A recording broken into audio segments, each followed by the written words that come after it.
Eu quero, antes de ler a palavra, fazer um convite para você. E esse convite é para a gente voltar um pouquinho no tempo. Eu quero que a gente volte 31 anos atrás, o ano é 1994.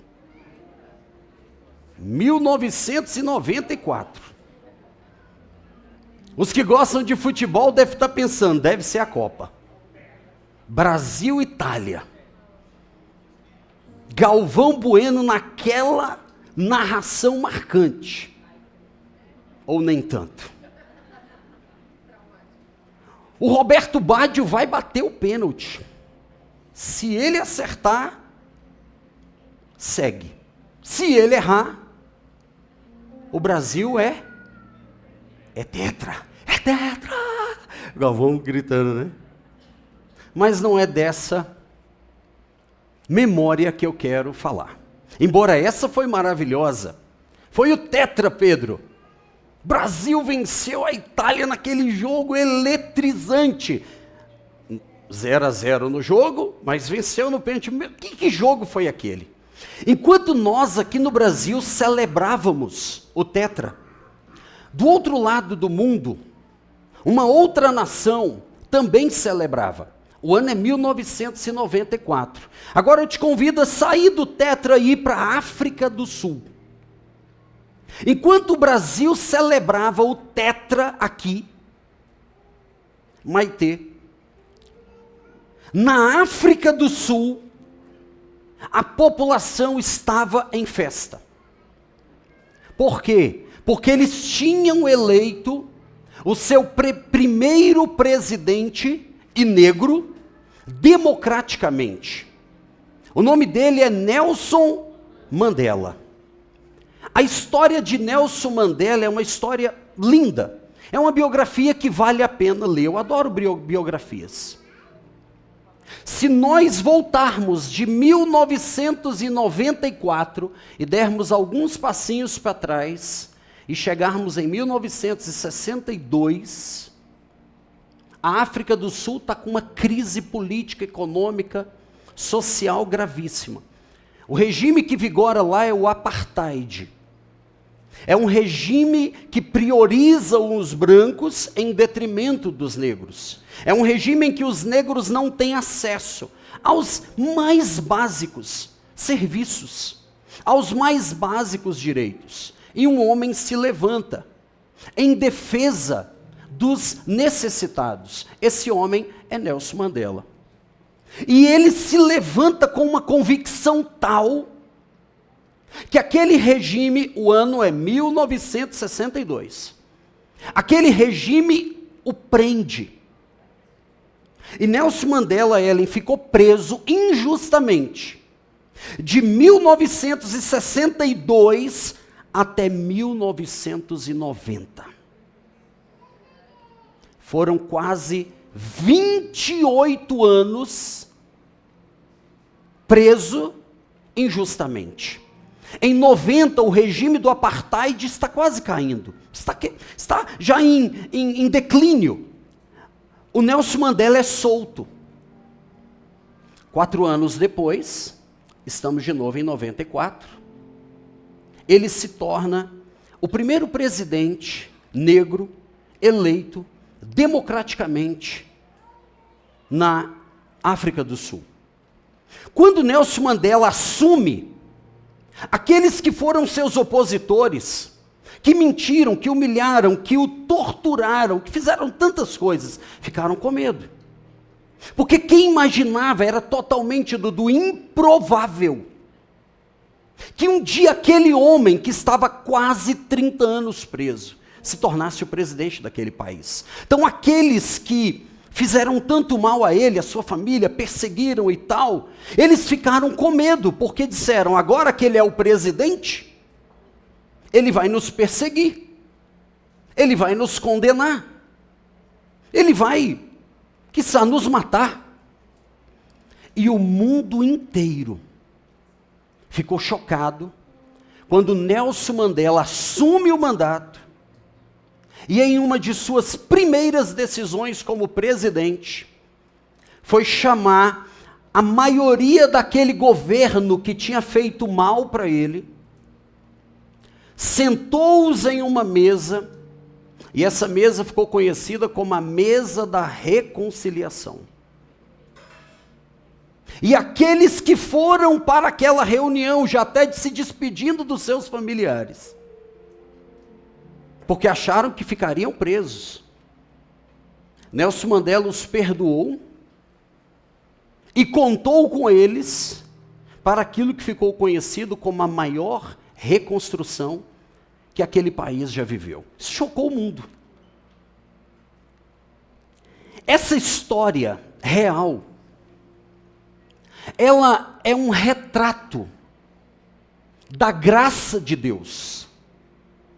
Essa história real da biografia de Nelson Mandela é um retrato fiel da graça de Deus. Nelson Mandela poderia ter punido legitimamente aquelas pessoas. Poderia ter retribuído na mesma moeda. Eles mereciam a punição. Mas por um ato de graça, inclusive o que levou ao prêmio de Nobel da Paz, ele perdoou, ele se reconciliou, e por meio daquele ato, ele transformou a história de um país. Um improvável. Essa história, ela me conecta com uma outra história, mas agora bíblica, e eu quero que você abra a palavra de Deus em 2 Samuel capítulo 9. 2 Samuel capítulo 9. 2 Samuel capítulo 9, eu quero ler esse capítulo inteiro com você. Nós estamos a todo momento cantando e falando da palavra graça. Qual a palavra? Graça. E é muito provável que todos nós, ou se não a maioria, saiba de forma simples que graça é um favor imerecido. Isso é maravilhoso. Mas hoje, eu quero, nesses minutos que eu tenho para compartilhar essa palavra, eu quero que nós possamos sair desse discurso abstrato e ver um retrato da graça real. Talvez esse texto que nós vamos ler é o maior retrato da graça registrado no Antigo Testamento. Esse texto que nós estamos diante dele retrata, sem dúvida, um dos mais belos atos de graça, de perdão e de reconciliação. Vamos ler o texto. O texto diz assim: um dia, Davi perguntou: será que resta ainda alguém da família de Saul, para que eu use de bondade para com ele, por causa de Jonatas? Havia um servo na casa de Saul, cujo nome era Ziba. Chamaram-no, pedindo que viesse falar com Davi. O rei perguntou: você é Ziba? Ele respondeu: sim, sou eu mesmo, seu servo. Então Davi perguntou: existe mais alguém da família de Saul para que eu use da bondade de Deus para com ele? Ziba respondeu: ainda existe um filho de Jonatas, aleijado de ambos os pés. Então o rei perguntou: e onde ele está? Ziba respondeu: ele está na casa de Maquir, filho de Amiel, em Lodebar. Então o rei Davi mandou trazê-lo de Lodebar, da casa de Maquir, filho de Amiel. Quando Mefibosete, filho de Jonatas, filho de Saul, chegou diante de Davi, inclinou-se, prostrando-se com o rosto em terra. Davi disse: Mefibosete? Ele respondeu: aqui estou, às suas ordens. Então Davi lhe disse: não tenha medo, porque serei bondoso com você por causa de Jonatas, seu pai. Vou restituir a você todas as terras de seu pai, todas as terras de Saul, seu pai, e você sentará sempre à minha mesa para comer.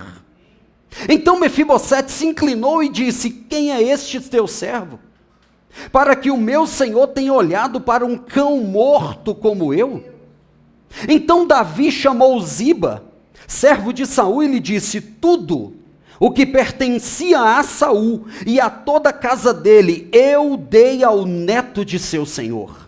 Você, os seus filhos e os seus servos cultivarão a terra para ele e recolherão os frutos, para que a casa de seu senhor tenha o que comer. Porém, Mefibosete, neto de seu senhor, sentará sempre à minha mesa para comer. Ziba tinha 15 filhos e 20 servos. Verso 11, Ziba disse ao rei: farei tudo o que o rei, meu senhor, ordena a este teu servo. E assim, Mefibosete passou a fazer as refeições à mesa de Davi, como um dos filhos do rei. Mefibosete tinha um filho pequeno chamado Mica. Todos os que moravam na casa de Ziba eram servos de Mefibosete. Mefibosete morava em Jerusalém, porque fazia as refeições sempre à mesa do rei. Ele era coxo de ambos os pés. Esse texto, sem dúvida, é um dos mais belos retratos da graça no Antigo Testamento. Apenas para a gente entender um pouco da ideia do que está acontecendo, Davi está reinando por todo Israel. Davi já reina aproximadamente 20 anos. Nós sabemos que Davi, ele é o segundo rei de Israel. O primeiro rei foi Saul. Mas Saul, ele intencionalmente, ele constantemente, ele desobedeceu a Deus. Ele era, como eu posso dizer, me faltou a palavra, ele era uma pessoa que errava, não se desculpava, arrumava sempre culpados, nunca se colocava num lugar de perdão, a ponto de Deus dizer: eu rejeito Saul. A Bíblia diz que Saul é rei, ele começa a desobedecer, ele começa a se afastar dos caminhos de Deus, então Deus diz que vai rejeitar Saul e vai levantar um outro rei em seu lugar. Nós conhecemos a história em que Samuel vai à casa de Jessé para ungir um novo rei, e acaba ungindo Davi. Mas anos se passam. A Bíblia diz que pela desobediência de Saul, toda a sua casa começa a perecer. Há um momento na história, se você depois der uma lida no capítulo 4, especialmente no versículo 4 de 2 Samuel, você vai ver o dia em que Saul e os seus filhos morrem. Mefibosete tinha 5 anos de idade, no dia em que seu avô Saul e seu pai Jonatas e os seus tios morreram. Ele tinha 5 anos de idade, Ramon. E a Bíblia diz que quando essa notícia chega, aquela mulher, a ama, como se diz, a babá, vamos dizer assim, que cuidava de Mefibosete, abre um parêntese. Mefibosete era filho de príncipe, neto de um rei. Nasceu em uma família real. Nasceu de uma linhagem real, mas por causa da desobediência do seu avô, ele vai sofrer consequências graves agora. A Bíblia diz que na hora que aquela notícia chega, que Saul, Jonatas e os demais irmãos estavam mortos, Raquel, a Bíblia diz no capítulo 4 que aquela babá, ela pega um menino que tinha 5 anos de idade, ela sai às pressas. E o texto diz que ele cai. E por causa disso ele se torna aleijado de ambos os pés. Por causa daquela queda, ele agora vai ter uma limitação permanente. Qual era o medo da babá? Naquela época, Dudu, quando um rei assumia o mandato, quando um rei assumia o mandato não, né? Porque rei não tem mandato, é vitalício. Eu aprendi isso com um professor de constitucional. Quando o rei assume quando o rei assume o reinado, uma das coisas que ele vai fazer é exterminar todos os que ficaram da família anterior. Para quê? Para que não se rebelem. O rei que assume, ele vai eliminar todos da família anterior, para que não haja nenhuma raiz de rebeldia. Então, quando aquela ama, ela sabe que Saul, Jonatas e todos morreram, ela sai apressadamente, o menino cai. Ele tinha 5 anos de idade e ele fica aleijado permanentemente. Só que, antes disso acontecer, Jonatas é pai de Mefibosete. E Jonatas tinha uma amizade leal com Davi. No período em que Saul estava perseguindo Davi, de morte, nós sabemos que Davi ficou anos sendo perseguido por Saul. Jonatas já sabia que Davi se tornaria rei. Então, em um momento da história e dessa amizade, Jonatas faz um pacto com Davi, uma aliança com Davi. E, de forma resumida, Jonatas diz assim: Davi, quando minha família não estiver mais reinando, jura-me que você não vai exterminar a minha descendência. Várias vezes, Davi foi poupado da morte porque Jonatas avisava Davi. Veja que Jonatas se colocava contra o pai para defender o amigo. Olha a força dessa amizade.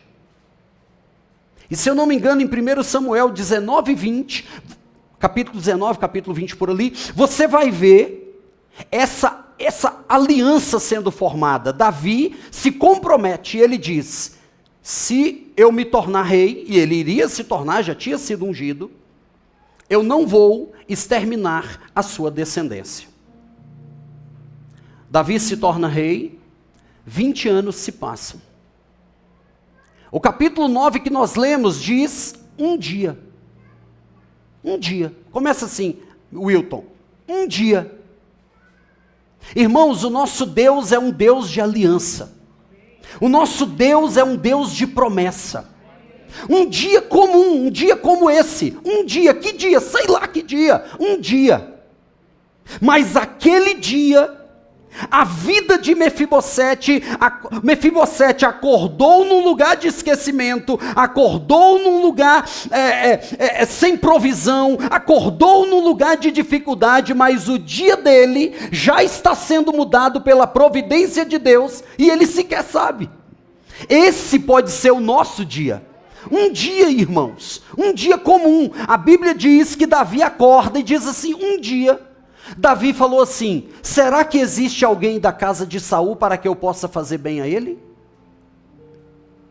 E alguém, Klaus, falou assim: tem aqui, Davi, entre os seus servos, tem um homem chamado Ziba, que trabalhou com Saul.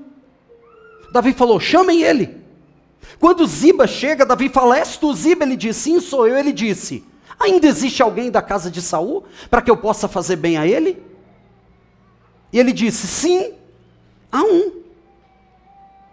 um. Ele está lá em Lodebar, na casa de Maqui. E ele coloca uma vírgula, que muitos comentaristas dizem que é algo para destacar a deficiência. Ele diz, Davi pergunta assim, ó Gabi, há alguém? Ziba responde, sim, aleijado de ambos os pés. Eu não vou colocar um mas aqui, essa conjunção adversativa.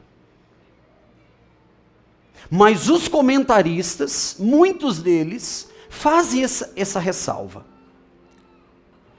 Existe, só que ele é aleijado. Por causa daquela queda, ele agora vai carregar uma marca permanente. A queda de Mefibosete, ela pode ser a nossa queda, que nos marca. A nossa queda. A dele foi uma queda física. E a nossa? É um trauma? Lá na infância, muitas das dores que nos atrapalham hoje, começaram na infância. Um abuso, uma rejeição, um abandono, uma traição, uma quebra financeira, um problema familiar que se arrasta. Tem um, mas é aleijado. Escute isso, você que está aqui nessa noite, todos nós. Se a graça olhasse para as nossas qualificações, nenhum de nós estaríamos aqui. A graça é o favor imerecido, é verdade. Mas hoje eu quero que você grave comigo um conceito alternativo de graça. A graça é o convite ao pertencimento dos nós aqui somos improváveis. Várias vezes eu ainda falo com a Teca, mesmo depois de estar trabalhando na Câmara há tantos anos já. Eu chego lá e falo assim, Teca, tem hora que eu paro e falo, eu não acredito que eu trabalho aqui. Sério mesmo. No dia que eu fui fazer esse concurso da Câmara, eu já devo ir indo assim, sabe? Dali mesmo eu já fiquei com vontade de voltar para casa. Eu vi uma chamada Lodebar. Numa tradução simples, é um lugar sem pasto. Lodebar é aquele CEP que o carteiro não chega. É aquele lugar que o carteiro não vai, o correio não vai. É lugar de esquecimento, é lugar sem pasto, é lugar de dificuldade. É nesse lugar que Mefibosete está. Mefibosete nasceu para ser príncipe. Veio de uma família real. Só que agora ele está num lugar sem pasto. 20 anos se passam. Davi está no trono. Davi está em paz. Venceu as guerras, venceu os inimigos. E Davi disse assim, será que existe alguém da casa de Saul? Davi se lembrou da aliança. Será que existe alguém da casa de Saul para que eu possa fazer bem? Como eu disse, Ziba chega e diz, sim. Mefibosete está lá em Lodebar, mas é aleijado de ambos os pés. Davi diz, manda buscar. E aqui a gente vê essa graça, esse favor imerecido, que busca os esquecidos. A graça de Deus busca, a graça não esperou ser descoberta, a graça atravessou o deserto, foi no lugar escondido para resgatar um que tinha sido gerado sob uma aliança. Eu e você fomos gerados sob uma aliança. Em Cristo, queridos, nós temos uma aliança. Talvez você está aqui hoje e você fala, pastor, se eu contar minha história, eu sou um improvável. Então toca aí. Eu também. Mefibosete também. Mas a graça chama ao pertencimento os improváveis. Nós estamos diante de uma graça que busca. A Bíblia diz que eles vão atrás de Mefibosete lá em Lodebar. Onde que ele está? Lá em Lodebar. Lugar sem pasto, sem palavras, sem vida. O texto deixa claro que não é Mefibosete que vai atrás, é a graça que vai atrás. Irmãos, nós não estamos aqui hoje por acaso.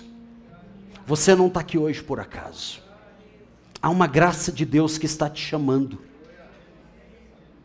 Vão atrás.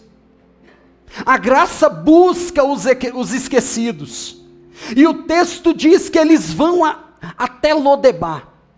Encontram Mefibosete. E diz, imagine, Júnior, você é Mefibosete? Sou, o rei te chama. Lembra aqueles que Nelson Mandela chamou para reunião? É a mesma lógica. O rei te chama. Imagina na cabeça de Mefibosete. Caramba, eu sou o único descendente vivo da família real da dinastia anterior. E é para você levar seu filho também. Puxa vida. Imagine essa viagem. Eu não pesquisei a geografia para saber quanto tempo demora, mas não existia trem-bala, não existia Uber, não existia avião, era no lombo do jumento. Imagina, Luca, quanto tempo demorou essa viagem. Meu Deus, como vai ser? A graça que busca. Agora, Mefibosete se apresenta diante de Davi.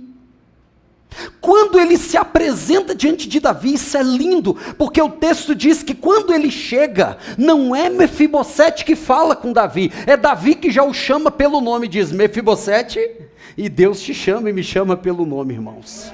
Isso é lindo. Não é Mefibosete que destaca o nome do rei, é o rei que destaca o nome dele. A Bíblia diz que quando Mefibosete chega com medo, Davi o chama pelo nome, a primeira coisa que ele diz é, não temas, não tenha medo. Mefibosete talvez pensando no seu passado, nas perseguições que seu avô fez, e quando ele pensa em tudo aquilo, ele acha que vai ser condenado. É assim que muitos de nós estamos, quando nós olhamos para o retrovisor das nossas vidas, irmãos.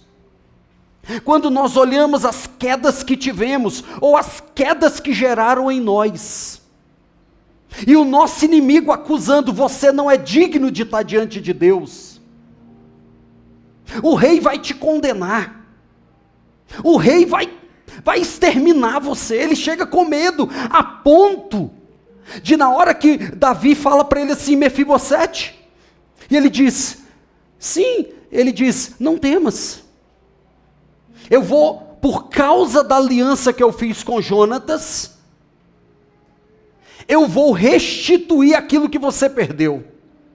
E queridos, por causa da aliança de Cristo, Deus restaura muitas coisas nas nossas vidas. Não é porque Mefibosete merece, assim como não é porque nós merecemos, é por causa do que Cristo fez naquela cruz, que Deus olha e diz, por causa de Cristo, a bênção vai chegar, por causa de Cristo a cura vai chegar, por causa de Cristo a família vai ser restaurada, por causa de Cristo esse trauma vai ser curado, por causa de Cristo, irmãos. Mefibosete está tão destroçado que ele diz assim no texto que nós lemos, rei, quem sou eu? Olha como ele sabia que ele era um improvável. Quem sou eu para que o Senhor se preocupe como um cão morto como eu? Olha, ele se autodenomina de um cão morto. Ou seja, ele já não tinha mais esperança. Ele já se sentia totalmente um ninguém, um zero à esquerda. E às vezes é assim que nós nos sentimos, irmãos. A graça que busca, escute, a graça que busca os esquecidos é a graça que acolhe os quebrados. Não temas, Mefibosete. Cara coxo, e você sabe, se hoje, infelizmente, ainda há discriminação com pessoas que portam deficiências, pessoas com deficiências, imagina, naquela época, eram pessoas totalmente marginalizadas. especialmente homens, porque naquele contexto homens eram vistos, especialmente com a força que podiam gerar na guerra. E ele não tinha condição alguma. Mas a graça, que chama ao pertencimento os improváveis. Escuta, a graça não negou as cicatrizes dele, mas provou que aquela deficiência na vida de Mefibosete não tinha a palavra final. E eu quero dizer para você que está aqui nessa noite, eu não sei qual é a sua deficiência. Se é na paternidade, se é num relacionamento, se é num sentimento de inferioridade, se é num trauma que você carrega por causa de tantas lutas, familiares que vão desgastando. Você tem dificuldade de confiar nas pessoas, foi traído. Muitos traídos dentro de igreja. Muitos traídos por líderes, abusados por pais, abusados por tios, abusados por avós, enganados por melhores amigos. Isso gera deficiência em nós, nos paralisa, irmãos. Mas hoje, a graça que busca os esquecidos, ela também acolhe os quebrados. Davi chama ele e fala, não tema, cara. Por causa da aliança que eu fiz com Jonatas, eu vou restaurar o que você tinha perdido. Mefibosete fica sem entender aquilo. E os versículos 13, 9, 13 e 11. Irmãos, isso aqui, quando eu li isso eu me emocionei, e agora eu leio de novo e eu fico sem entender, porque eu e você somos Mefibosete. Nós não somos o Davi da história.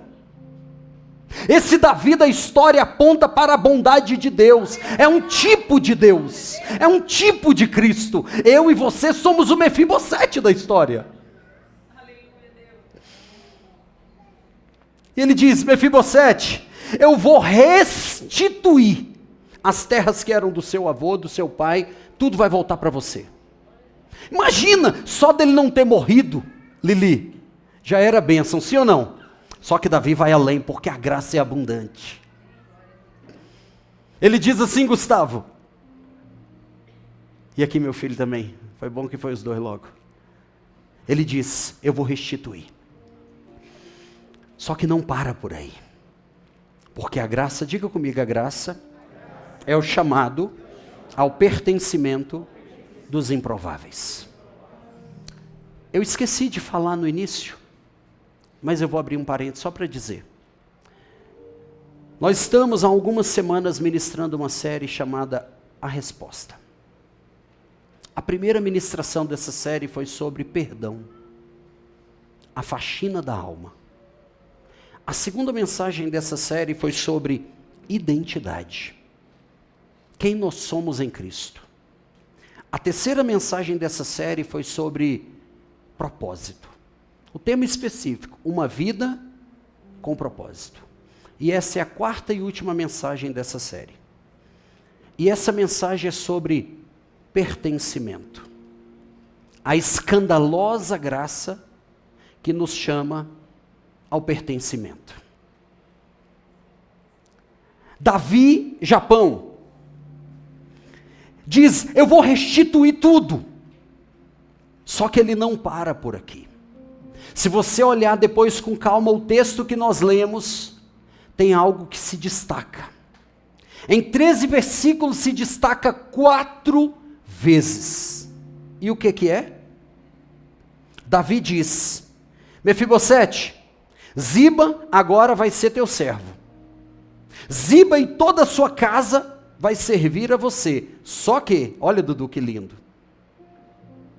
Você, Mefibosete, vai comer sempre na minha mesa.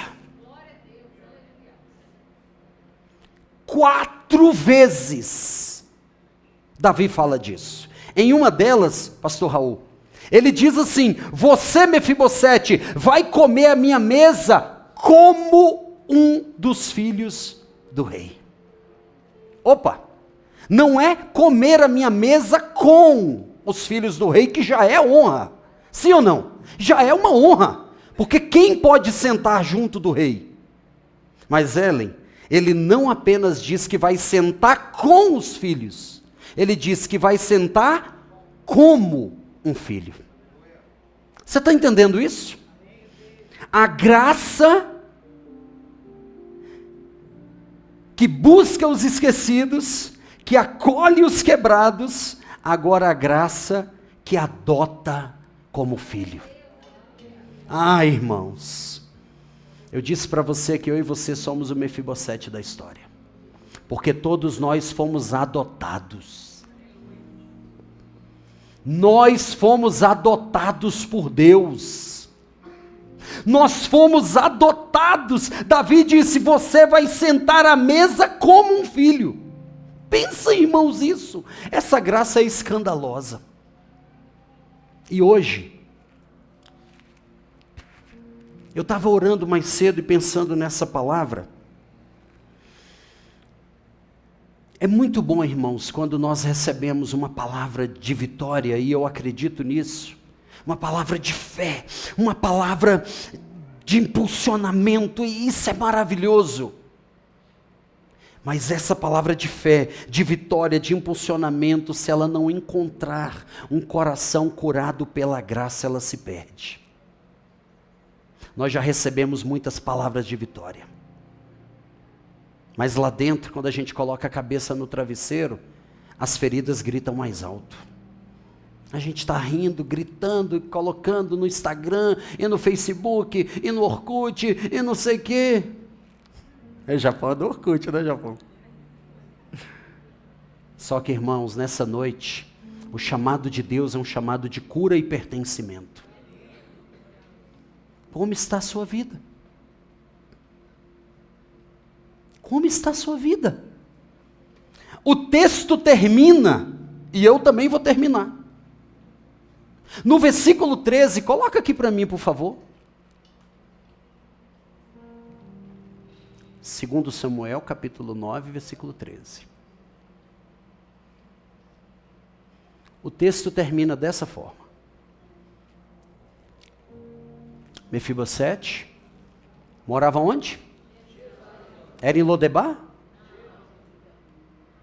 Aquele lugar de esquecimento, aquele lugar sem pasto, ficou para trás. O rei chamou. Qual é o Lodebar que você precisa deixar hoje? Qual é? Irmãos, essa é uma noite de cura. Essa é uma noite de pertencimento à família de Deus. O rei não está olhando a sua deficiência, nem a minha deficiência. Você sabe, principalmente você que é dessa igreja, eu não nego minhas deficiências. Na verdade, a espiritualidade, a cada dia, quanto mais espirituais, mais humanos nós reconhecemos que somos. Mais dependentes da graça nos tornamos. Só que essa deficiência, muitas vezes, está nos impedindo de ter acesso à mesa do rei. Mefibosete, a história termina assim, ó. Morava em Jerusalém, por quê? Onde é que ele fazia as refeições? Só que qual é o último texto que aparece da biografia dele nesse capítulo? Ele era... A graça não apagou as limitações, mas a graça o chamou apesar das limitações. Você está entendendo, irmãos? Porque muitos de nós estamos assim: Senhor, na hora que eu receber essa treta eu vou. Senhor, na hora que eu parar de ter essa conduta mais impulsiva, eu vou. Senhor, na hora que eu controlar essa língua que fala mais do que os dentes, eu vou. Senhor, na hora que eu resolver essa ferida do passado, eu vou. Mefibosete permanecia coxo, mas a graça o chamou apesar da sua deficiência, porque Deus não está olhando, meu irmão, para a minha deficiência, para a sua deficiência. Há uma aliança em Cristo que reservou um lugar para nós na mesa do rei. Se coloque de pé. Se coloque de pé. Agora, olha que coisa linda. Olha que coisa linda. Naquela época, meu amigo Edmilton, as mesas, elas não eram como as mesas de hoje, que são altas, que tem cadeiras. Não. As mesas daquela época eram mesas baixas naquela cultura. Em média, mesas que tinham 30, 40 centímetros de altura. Pensa, Daniel, que coisa linda. Toca o sino lá no palácio. Era o rei chamando os filhos à mesa para tomar café. Cara, isso é lindo demais. Eu já disse que eu tenho uma mente muito criativa. Aqui, eu vou usar essa. Meu Deus. Vou colocar aqui, para ficar bem bonito no cenário. Não vou usar essa não. Vou usar aquele negócio ali. Cara, isso é lindo demais, eu vou usar isso aqui. Vou colocar bem aqui. Fred, se eu cair, tu me segura. Pastor, o que você vai fazer? Calma. Nem uma acrobacia. Amanhece, o rei está chamando os filhos à mesa. Chega o primeiro filho, o rei se senta. Chega o primeiro filho, chega o segundo filho, chega o terceiro filho, chega o quarto filho, todos os filhos do rei. Aí daqui a pouco, minha cabeça é criativa. Uma muleta. É assim muleta? É. Eu já usei muleta. Já falei para você, né, que eu fui curado. Ó, lá vem Mefibosete. A mesa, ela não é como as mesas de hoje, que são abertas, que tem cadeiras. Não, eles chegavam e se assentavam. E a mesa cobre as imperfeições. Você tem noção disso? Na mesa, irmãos. Isso é maravilhoso. Porque é esse lugar que Deus nos chamou. Não há imperfeição. Escute isso, você que está aqui nessa noite. Um dia, o rei acordou e disse: há alguém da casa de Saul para que eu possa fazer o bem por amor a Jonatas? Para mim e para você esse dia é hoje, 21 de setembro de 2025. Por que você veio aqui? Porque a graça te chamou. Um dia, aquele que acordou em Lodebar, agora está sentado atrás da mesa que cobre as deficiências. Irmãos, nessa noite, eu quero que você entenda, o sangue de Cristo, ele nos cobre. Porque nós vamos colocando tantas coisas. Eu estou cansado. Eu não aguento mais pessoas. Eu não aguento mais o ministério. Aí a inconstância vai tomando conta da gente, sabe? Há um convite da graça. Aí nós vamos nos preocupando com as coisas apenas. Com o trabalho, com os estudos. Com o dinheiro, com as contas, com os boletos. E nessa noite a mesa está reservada, mesa posta, chamando os Mefibosetes para serem cobertos pela graça. por causa da aliança de Jonatas, tudo foi restituído. Todas as terras que eram do seu avô lhe foram restituídas. E mais do que isso, nasceu para ser príncipe. Nasceu para estar na família real. E sabe como eu e você fomos criados, Bruno? A imagem e semelhança de Deus. Feito reino de sacerdotes. Então nessa noite, há um convite para a mesa que cobre as nossas deficiências. Eu quero orar por você. Pastor, mas como é isso? Assim como Davi fez tudo isso, por causa da aliança com Jonatas, Deus faz tudo isso por causa da aliança com Cristo. Por causa da justiça que Cristo conquistou lá na cruz. Então hoje, eu quero orar por você. A mesa cobre as nossas deficiências. A mesa cura, a mesa restaura, a mesa nos dá um lugar de pertencimento. Escute, a mesa não é o lugar dos aprovados, mas sim dos perdoados. Isso é lindo. A mesa devolve a honra. A mesa restitui a herança. Veja, ele termina dizendo que ele permanecia coxo. A graça não removeu a marca da queda, mas a cobriu com honra. Assim também Cristo não nega a nossa história. Cristo não nega a nossa história, mas nos dá um novo destino. Nessa noite, irmãos, há um convite da graça. Há um convite da graça. Há um convite da graça.